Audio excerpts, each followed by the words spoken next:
Hello listeners, welcome to another inspiring Hindi audio book. आज हम बात करने जा रहे हैं एक ऐसी किताब की जिसने दुनिया भर के लोगों की सोच को बदल दिया। When the body says no. यह पुस्तक हमें सिखाती है कि हमारी शरीर की चुप्पी सुनना, हमारे भीतर छिपे तनाव और भावनाओं को पहचानना कितनी जरूरी है। आइए इस अद्भुत यात्रा की शुरुआत करते हैं और जानते हैं कि कैसे हमारा शरीर हमें ना कहकर बचा रहा है। Chapter 1, the bodies secret language. हमारा शरीर हर दिन हमें संकेत देता है, पर अक्सर हम उनसे अनजान रह जाते हैं। ये अध्याय हमें दिखाता है कि दर्द, थकान और बीमारियां अक्सर हमारी अनकही बातों की गूंज होती हैं। गाबुर मटे बताते हैं कि जब हम अपनी भावनाओं को दबा देते हैं तो शरीर अपना विरोधात्मक संदेश भेजता है। इन सिग्नलों को समझना ही उपचार की दिशा में पहला कदम है। अब चलते हैं अगले अध्याय की ओर। Chapter 2, the burden of caring. कई लोग दूसरों की देखभाल में खुद को खो देते हैं और यह भारी बोझ उनके स्वास्थ्य पर असर डालता है। इस खंड में हम सीखते हैं कि हमेशा दूसरों को खुश रखने की कोशिश में खुद को अनदेखा कर देना कितना धोखादायक है। जब हम अपनी सीमाओं को भूल जाते हैं तो शरीर धीरे धीरे ना बोलना शुरू कर देता है। यह अध्याय हमें अपने आत्मसंरक्षण की महत्ता याद दिलाता है। आगे की बात और भी प्रेरणादायक है। Chapter 3, the disease of disconnection. भावनात्मक कटाव यानी दूसरों और खुद से जुड़ाव का टूटना कई बीमारियों की जड़ बन जाता है।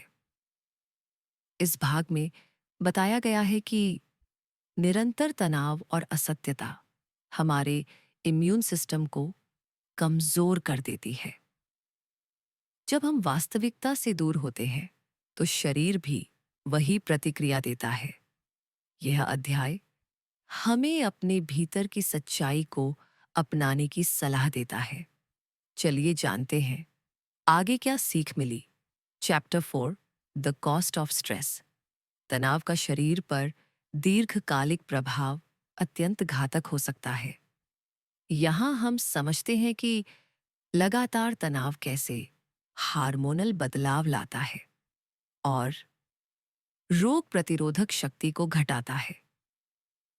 काबुर बताते हैं कि कई बार तनाव को पहचानना ही मुश्किल होता है क्योंकि यह रोजमर्रा का हिस्सा बन चुका है। इस अध्याय में तनाव को पहचानने और प्रबंधित करने के व्यावहारिक उपाय प्रस्तुत किए गए हैं। अब चलते हैं अगले अध्याय की ओर। Chapter 5, the disappearing self. जब हम अपनी व्यक्तिगत पहचान को दबा देते हैं तो स्वयं का अस्तित्व धीरे धीरे खो जाता है।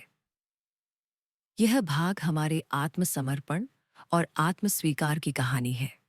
जब हम अपनी इच्छाओं, सपनों और सीमाओं को अनदेखा करते हैं तो शरीर ना कहकर सतर्क हो जाता है।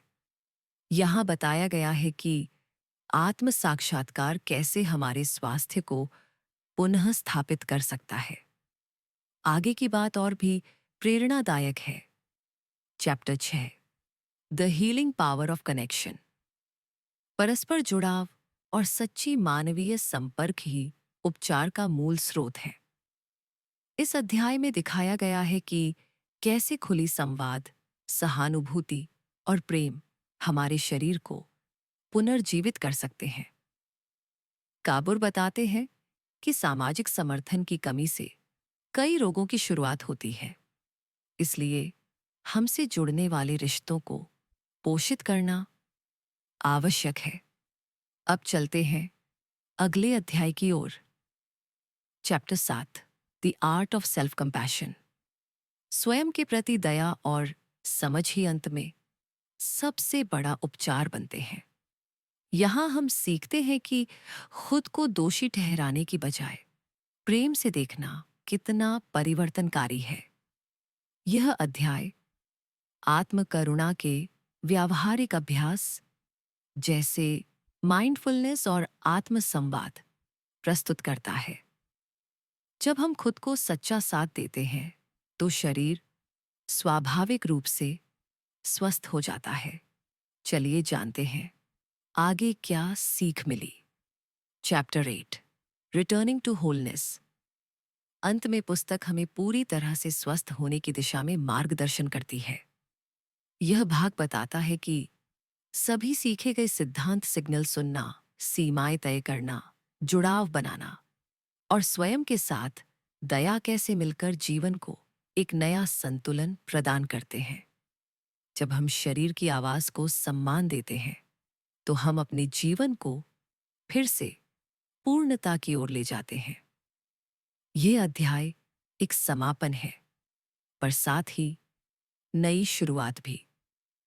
अब चलते हैं अगले अध्याय की ओर।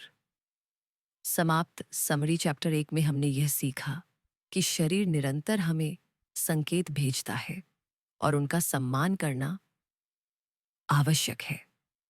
चैप्टर 2 में मुख्य बात यह रही कि दूसरों की देखभाल में खुद को न भूलें। सीमाएं निर्धारित करना स्वास्थ्य की नींव है। चैप्टर 3 ने हमें बताया कि भावनात्मक कटाव कई बीमारियों की जड़ होता है, इसलिए जुड़ाव बनाए रखना जरूरी है। चैप्टर 4 में तनाव के शारीरिक प्रभाव और उसे पहचानने प्रबंधित करने के तरीके समझाए गए। चैप्टर 5 ने बताया कि आत्म पहचान खोने से शरीर ना बोलता है और स्वस्वीकृति का महत्व बताया। चैप्टर 6 में सच्चे मानवीय जुड़ाव की उपचार शक्ति को उजागर किया गया। चैप्टर 7 ने आत्मदया के अभ्यास को स्वास्थ्य के मार्ग के रूप में प्रस्तुत किया। चैप्टर 8 में सभी सीखों को मिलाकर संपूर्णता की ओर लौटने का रास्ता दिखाया गया। अगर ये कहानी आपको पसंद आई हो तो हमारे चैनल को सब्सक्राइब करना न भूलें। आपका बहुत बहुत धन्यवाद कि आपने यह कहानी सुनी। This is your audio book narrator signing off ताइके। Thank you for listening.